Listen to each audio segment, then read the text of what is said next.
Hi everybody, this is your Friday video, and I know I haven't posted a video in a really long time, and I apologize for that. It's completely and utterly my fault. I just haven't been making videos, but it's okay because I'm making a video now. And this video is going to be unedited, partly because I really don't have the hands to edit it right now because I'm painting a paper mache elephant. So that's what that's doing. I don't Yeah, so it's a long story, but I'm not probably gonna edit this because you guys always seem to enjoy editing. Unedit whenever I don't. I'm not gonna edit that apparently. Whenever I don't edit films, so this is just gonna be me talking to you while I paint this paper mache elephant. Maddie Berletic is doing 2D art for uh, fine arts, and I'm super duper excited for him because I think it's going to turn out really well. He's also doing 3D art, which I'm also super excited for because he's using one of my ideas. It's going to be super good because he's going to be able to pull it off, I think. And Tej is selling t-shirts for Tej Tuesday now, which is super exciting because he's really like taken off and doing well for himself. Although he yells at me consistently for being really bad friends and not making videos. I'm sorry. I still love you. I promise I do. This elephant did not turn out the way I wanted it to be. Okay, the reason I'm painting a white elephant is because we have like this Secret Santa gift exchange, and it's supposed to be a white elephant gift exchange. But I don't have any white elephant gifts. I'm really crappy at this sort of thing, so I decided to make a white elephant. Anyway, so Matt, I'm going to give you a couple tips, and I'm probably not going to end up demonstrating them because I'm painting an elephant. I just want to say that as much as possible because it's just such a weird thing to say. I don't think I've ever said that before. Anyway, so Matt, when you are drawing faces, what you have to remember is that I'll just like Google some like drawing advice images. Anyway, Matt, when you're drawing a face, one of the biggest things that people have to remember is that the face is not a flat plane. It's a series of circles that has dips and crevices and hills and valleys. I'm on top of the world. I can see it all around me. Anyway, that was Hills and Valleys by the Rocket Swimmer, just so that you understand where my thought process went.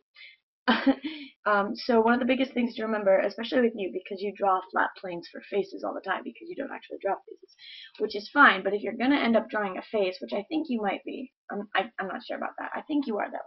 If you're going to end up drawing a face,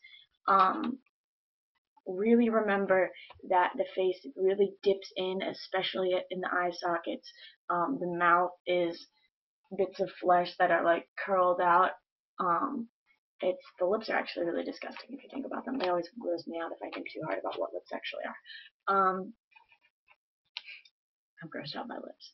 This is why I'm single.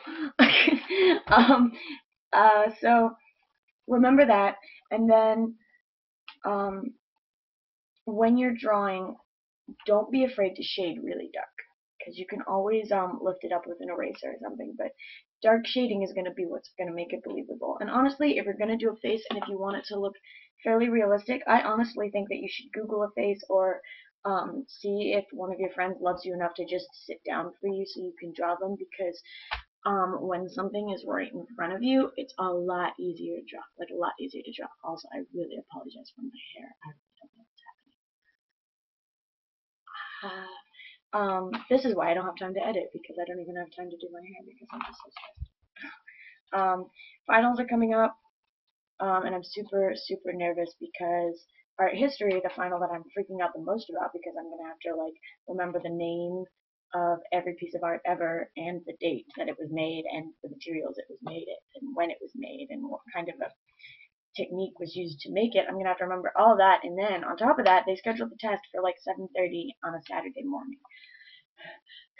So I looked at the study guide for the art history final, and then I looked at the schedule for for the finals, and then I just kind of wanted to cry and drop out of high school and become a waitress.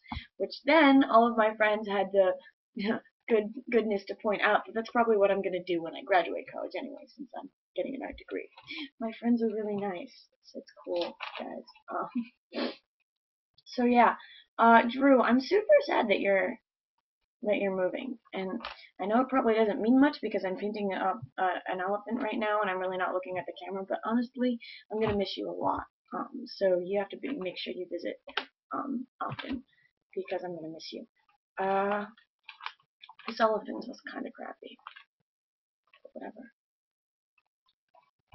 So, Matt, remember that you have to shade really deep, and that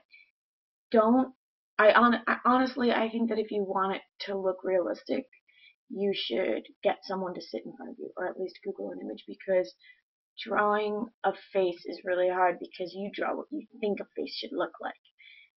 One of the biggest difficulties that artists have is drawing what they think the world should look like and drawing what the world actually looks like. Have you ever seen a painting or a drawing that really wasn't very good technically, and you could kind of tell that like you could tell that it didn't look like that at all when the person was looking at it, but you can kind of tell what they wanted to draw? A lot of the times that happens because the artist is drawing and they're not actually looking at what they're drawing. They're just thinking about what they should be looking at to draw. And so they end up drawing the eyes too big, or the arms too long, or they end up drawing it really disproportionately or really goofy. In the shading, a lot of the times they do really flat shading because they think that that's how it should look. But in actuality, it's a lot more complicated than that. And faces can be really difficult because there's a lot of elements to them. There's the nose and the lips and the teeth and the eyes and the eyebrows and the cheeks and the bridge of the nose and all of the shading that goes into the cheekbones and the chin. And even the neck. I don't know if you're going to be doing the neck. Maybe you're going to want to show ears. Hair is really difficult as well. Look at my hair and try to draw my hair. I dare you.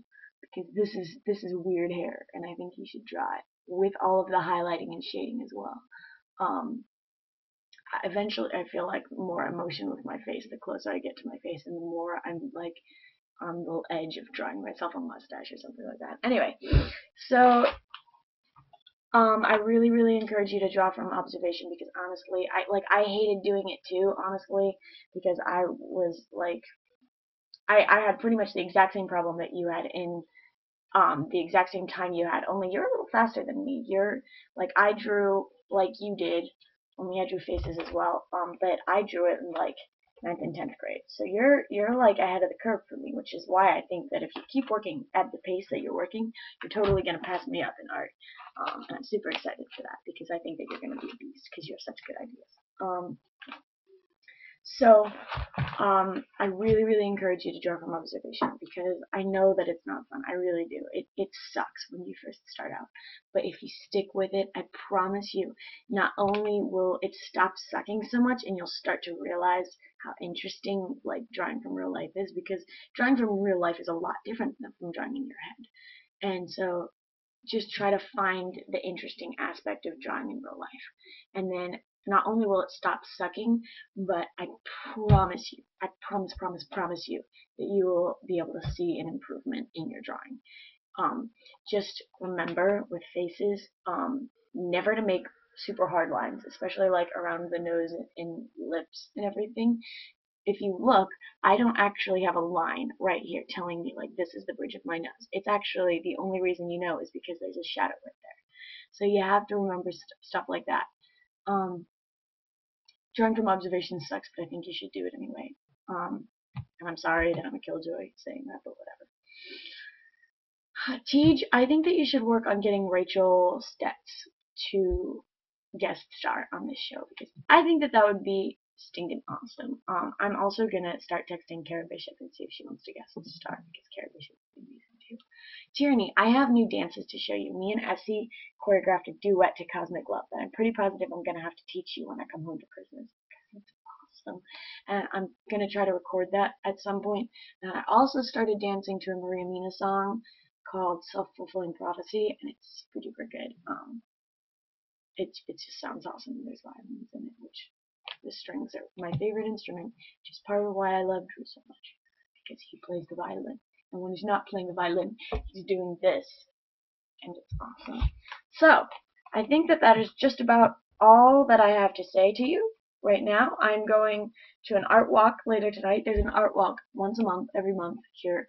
If I come home for Christmas, I might end up taking back some of my paintings because you can submit your own work to be judged in art walk, and I kind of want to do that because it's really exciting. So there's that. I really haven't been doing much in art. My schedule for next year is super crazy, and I'm super worried about it. This video is super long, and it's going to make up for the fact that I haven't submitted a video in 100 years. And in order to make up for that, here are some really crappy video effects and one of my favorite knock-knock jokes. It's not a knock-knock joke, it's a pun. What do you get when you drop a piano down a mine shaft? A flat minor! Ah! Okay, I think that this is just about ready to die. So, Teach, as always, I adore you, and I think that you need to text me more often because I really enjoy when you call / text because I love you.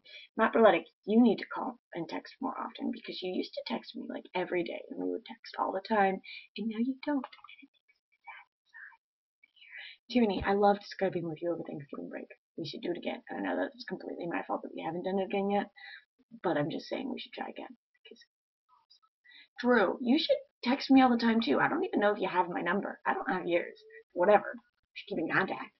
Because we should. It's gonna be awesome. Also, I've been spreading around the Babies Everywhere commercial because people down here don't know it, and so Andy and I will be like, babies everywhere, and nobody knows what we're talking about. So yeah, that's happening. That's a thing now. All right, I will see TJ. I'll see you on Tuesday. Tierney, I hope I see you on Monday, but I'm not gonna get my hopes up because I know. I'm gonna finish painting this elephant and probably just fixing it because I think it's just not a good elephant. But I love you all so much, so much. And I will see you. Teach, I'll see you on Tuesday. And the rest of you, I'll see you in like 2 weeks. So be prepared.